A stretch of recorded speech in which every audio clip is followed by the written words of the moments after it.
Hello viewers, আসসালামু আলাইকুম। শহর থেকে দূরে আজ আব্বু আর বোন গিয়েছিলেন আমাদের গ্রামের বাড়িতে।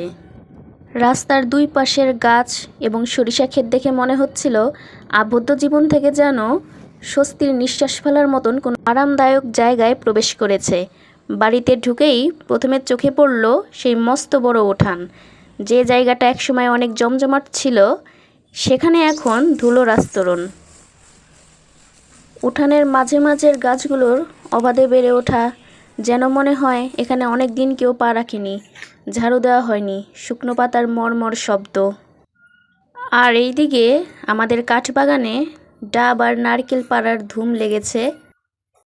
গাছি আঙ্কেল যখন তরতর করে একদম গাছের মাথায় উঠে যাচ্ছে, নিচ থেকে যেন মনে হয় এই বুঝি পড়ে গেল, তেমনি আবার অবাকও হতে হয়।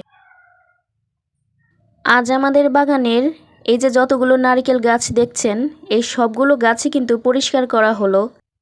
গাছি আঙ্কেলের নিখুঁতভাবে গাছে ওঠা আর ডাব নারকেল পাড়ার দৃশ্যগুলো আমার বোন ক্যামেরা বন্দি করে এনেছে। আমি সাথে না থাকলেও ভিডিওগুলো দেখে মনে হচ্ছে যেন আমি ওখানেই আছি। শহরে থাকি বলে গ্রামের এরকম অপরূপ সৌন্দর্য হয়তো সবসময় চোখে পড়ে না। তবে যখন কোনো গ্রামের ভিডিও আমার সামনে আসে, তখন ভিডিও কিন্তু আমি সরিয়েও দিতে পারি না। গাছি আঙ্কেলের প্রায় সবগুলো ডাবই কিন্তু পাড়া শেষ। আসলে যান্ত্রিক জীবনের বাইরে এই গ্রামীণ আনন্দগুলো আসলেই অমূল্য।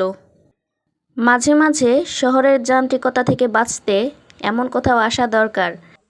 দেখতে পাচ্ছেন তো, সবসময় যেখানে পা লেগেই থাকতো সেখানে আজ কত ঝোপঝাড়। সব মিলিয়ে আমাদের বড় গাছ থেকে এই ডাবগুলো পাড়া হয়েছে, আরও পাড়া হয়েছে, কিন্তু সেটা ক্যামেরাবন্দি করা হয়নি। আমাদের গাছের ডাবগুলোর পানি কিন্তু মাশাআল্লাহ খুব মিষ্টি। এখন তো সারাদিন পরে ঘরে ফেরার পালা।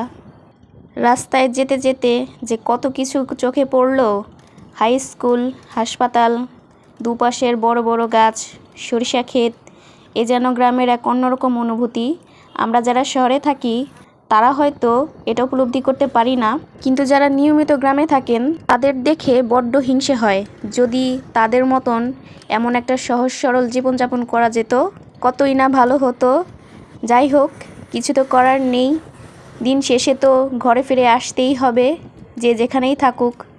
আচ্ছা বলুন দেখি, নিয়মিত যন্ত্রমানবের মতন নিয়ন্ত্রণহীন জীবনযাপন করতে করতে যদি হাঁপিয়ে যাই, তাহলে কি এমন ব্রেক নেওয়া উচিত? আপনাদের কি মনে হয়? আজকের ভিডিও এই পর্যন্তই। আমার গ্রামের বাড়ি কেমন লাগলো অবশ্যই জানাবেন। ধন্যবাদ, সবাই ভালো থাকবেন।